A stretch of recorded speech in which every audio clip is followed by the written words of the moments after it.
For years, one couple traded an empire for the siren song of Hollywood, swapping ancient tradition for modern celebrity.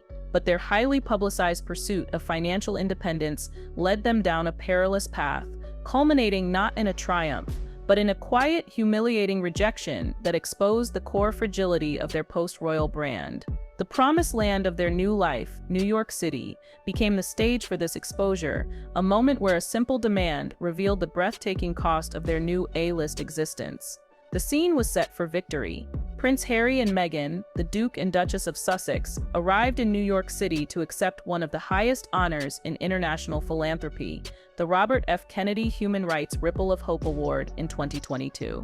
This recognition placed them at the pinnacle of global humanitarianism, explicitly honoring their efforts on racial justice and mental health through the Archewell Foundation. This moment was meant to solidify their new identity, signaling that their decision to leave the royal family had paid off, transforming them from royal dependents into independent, moral authorities on the world stage. But that high-minded humanitarian mask concealed a crushing reality.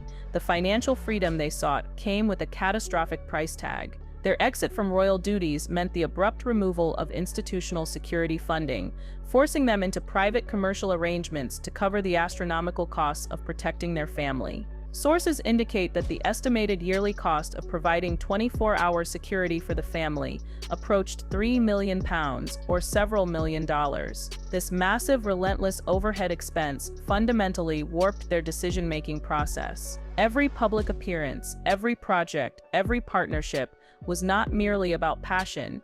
It was about generating the funds necessary to stay safe and sustain the A-list lifestyle required for visibility. The constant, immense pressure to mitigate these crushing security costs led them to aggressively pursue mega deals and ultimately to make demands that flew in the face of their self-proclaimed values. The stage was set for them to solidify their new humanitarian brand, but behind the scenes, a fatal demand was being made, demonstrating a critical failure to reconcile personal luxury with philanthropic mission.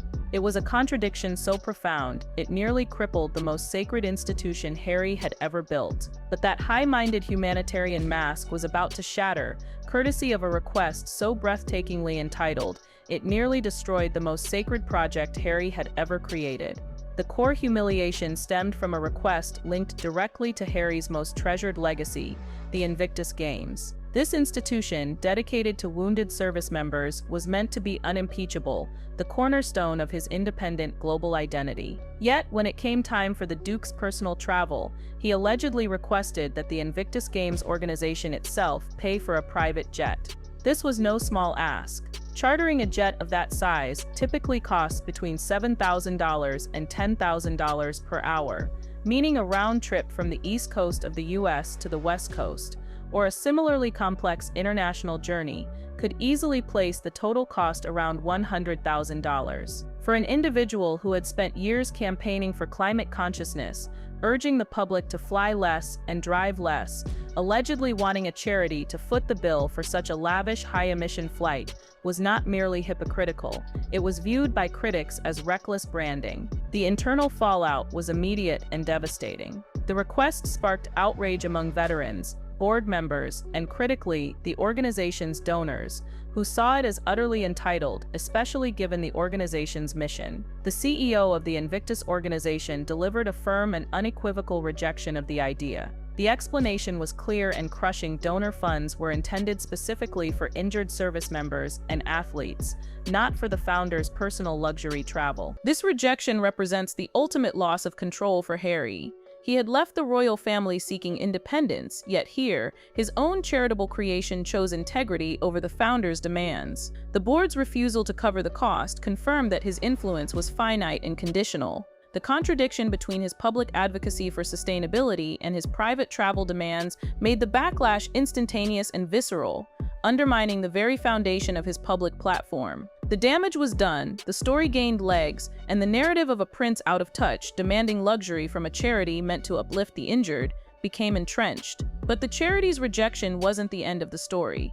Just days later, Meghan stepped into a second, equally explosive controversy, proving the private jet problem wasn't a one-off mistake, it was a pattern. The narrative of environmental hypocrisy was tragically compounded immediately following the Invictus Games. While Harry's jet request was rejected, Meghan Markle faced intense public scrutiny for her actual travel choices. Following her appearance at the Games, she returned to California without her husband, taking a private jet from Vancouver. The data around this specific trip was particularly damaging. This single-leg journey on a gas-guzzling aircraft had an estimated cost of between $21,000 and $30,000. Even more critically, the flight produced an estimated 6.6 tons of CO2. To visualize the scope of this environmental violation, analysts pointed out that 6.6 tons of CO2 is equivalent to the weight of a large elephant. This extravagant, high-carbon expenditure occurred despite the couple having been recognized previously as environmental role models and winners of green awards. This immediate, verifiable scandal confirmed that the couple failed to grasp the depth of the scrutiny they faced, doubling down on high-carbon travel immediately after the Invictus funding scandal broke. It showed a critical disconnect between their sophisticated public relations strategy and their actual costly lifestyle choices. This compounding ethical failure validated the commentary from PR experts who noted that their attempt at a public re-entry was looking shakier by the day. The damage done by the rejection was instantly compounded by the subsequent, verifiable carbon footprint. Furthermore, the expense of the flight, $21,000 to $30,000, highlights a severe disparity between the need to conserve professional resources and the willingness to splurge on personal luxury. If they were spending tens of thousands on single-leg flights, it suggested a profound lack of financial restraint, a critical issue given the imminent collapse of their primary income streams. The jet fiasco was just the surface. If they were flying high in private, their public empire was simultaneously crumbling, and it was built on a very fragile $100 million foundation. The desperation that led to the $100,000 Invictus request can only be understood in the context of their massive professional failures in Hollywood. The initial expectation was that their global celebrity and royal cachet would translate into guaranteed, consistent income via blockbuster media deals. This proved devastatingly wrong. The Spotify partnership, initially valued at multi-millions, was abruptly terminated. The specific reason cited was low content, indicating that the couple failed to produce regular episodes or podcasts necessary to make the venture worthwhile for the platform. Meghan only produced one season of her podcast, Archetypes, before the plug was pulled. The humiliation was amplified when a Spotify executive, Bill Simmons, publicly expressed his frustration regarding the partnership. Simultaneously, the foundation of their Hollywood empire, the initial $100 million deal with Netflix, suffered a catastrophic downgrade. Reports branded the initial arrangement an expensive failure. They fell drastically short of expectations from the original agreement, with many planned projects never coming to fruition. Meghan's planned animated series Pearl was canceled in 2022, signaling a sharp reduction in Netflix's confidence and investment. This market judgment resulted in a severe professional demotion. The original contract was replaced with a less lucrative first-look arrangement, granting Netflix the first right of refusal on any future Sussex projects. A PR expert noted that Netflix had done a neat job of pivoting away from two very expensive people who didn't deliver. The new structure confirms that the streaming giant would not expose themselves to those budgets again, signaling that future greenlit projects would receive smaller budgets, moving them from guaranteed budgets to a pay-as-you-go status. The failure of these high-value contracts exposes the ruthless economics of Hollywood. They assume their royal status guaranteed engagement, but streaming giants require content delivery. Their inability to produce consistent, high-quality content confirmed they were poor investments. This professional humiliation, being moved from a guaranteed budget to a will-call-you status, validated their plunging market value and created the immediate urgent financial vacuum that necessitated attempts to offload personal expenses, like the rejected private jet funding. The financial stress from these failing deals created a clear causal link to the aggressive demands for free travel.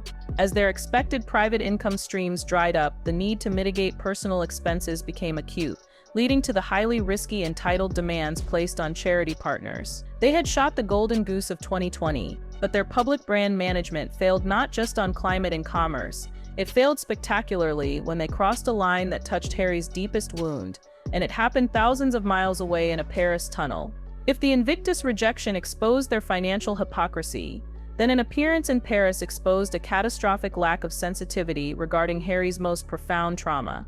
During a solo appearance at Paris Fashion Week for Balenciaga, a video circulated showing Meghan in a car passing near the Pont de l'Ama tunnel, the exact chilling site of Princess Diana's fatal 1997 crash. The symbolism of this drive was immediate and volatile. Critics instantly slammed the video, finding the proximity to the tragedy thoughtless and insensitive.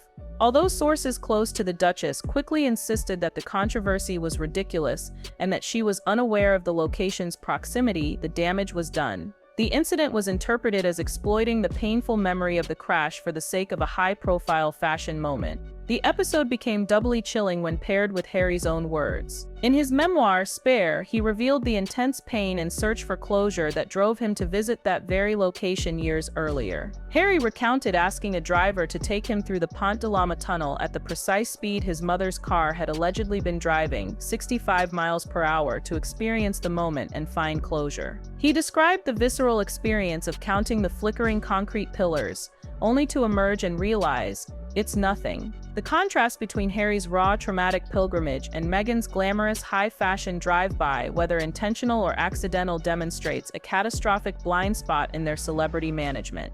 Linking a high-fashion photo opportunity to the site of Diana's death, a place Harry visited specifically to confront his trauma, was seen by many as weaponizing tragedy for attention. This increased the perceived brand risk and alienated viewers who found the symbolism tasteless. The Alma Tunnel symbolizes the ultimate fatal result of unchecked paparazzi pursuit, linking their desire for visibility to the tragic dangers they feared. If Paris showed us the symbolic danger of celebrity, then New York delivered the shocking concrete proof that the danger and the high cost of protection was terrifyingly real. The constant, exhausting necessity of generating income to pay for security drove their public appearances. But the danger that necessitates that security is far from theoretical. Returning to New York City, the scene of the philanthropic rejection, the couple encountered the very chaos that defined Harry's life and led to his mother's passing. Following the RFK Gala, the event preceding the Invictus jet controversy, Harry, Meghan, and Meghan's mother, Doria Ragland, were pursued by paparazzi.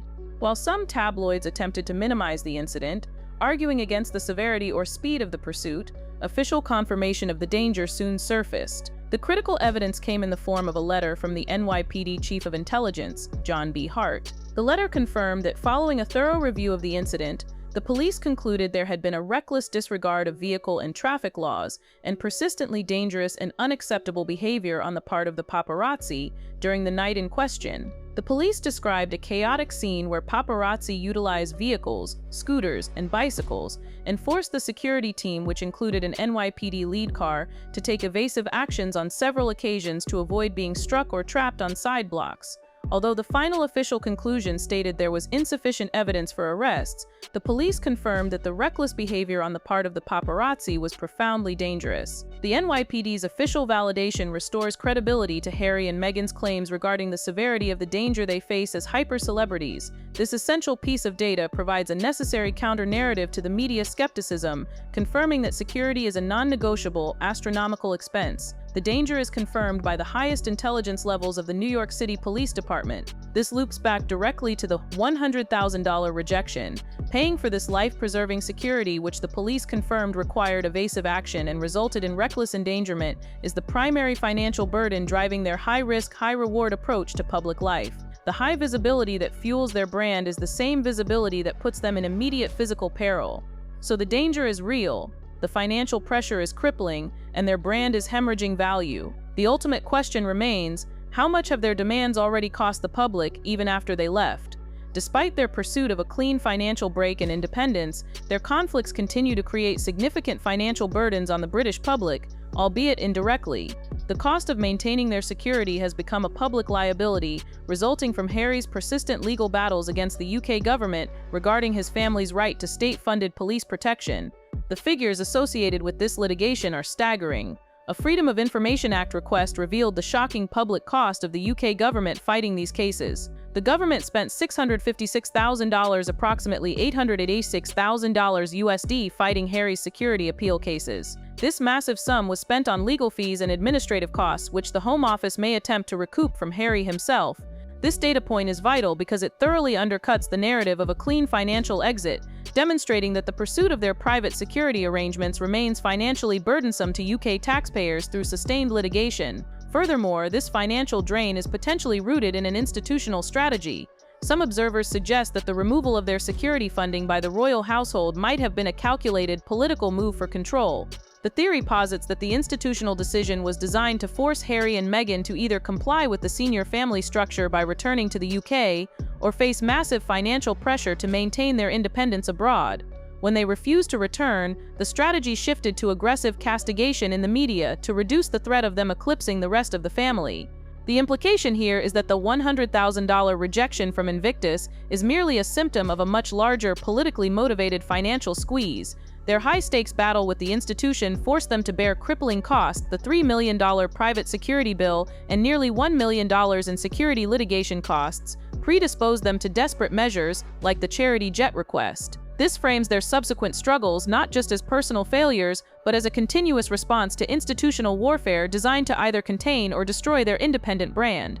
But their most recent choice, Meghan's partnership with the one brand that should have been untouchable, suggests that even after all this, the lessons about moral contradiction still haven't been learned. The pattern of ethical compromise driven by financial necessity continued with their choice of corporate partnerships. The intense visibility required to secure and sustain their commercial ventures demands alignment with major global fashion houses, a need that appears to consistently override moral consistency. During Paris Fashion Week, Meghan appeared in multiple custom Balenciaga looks, emphasizing a high-profile relationship with the luxury brand. This choice generated significant controversy, especially after the Alma Tunnel incident that symbolically linked the brand's high-profile use to a site of profound trauma. More damningly, following major public scandals involving Balenciaga, Sky News columnists publicly labeled Meghan the Duchess of Hypocrisy for aligning herself with the company. This decision mirrors the hypocrisy seen in the private jet use and the demands made on charity funds. The financial failures outlined previously suggest an increased reliance on loans, custom designs, and high-profile brand affiliations to maintain their indispensable A-list status. This necessity forces a moral compromise. The need for visibility and access outweighs the risk of ethical backlash. They are trapped.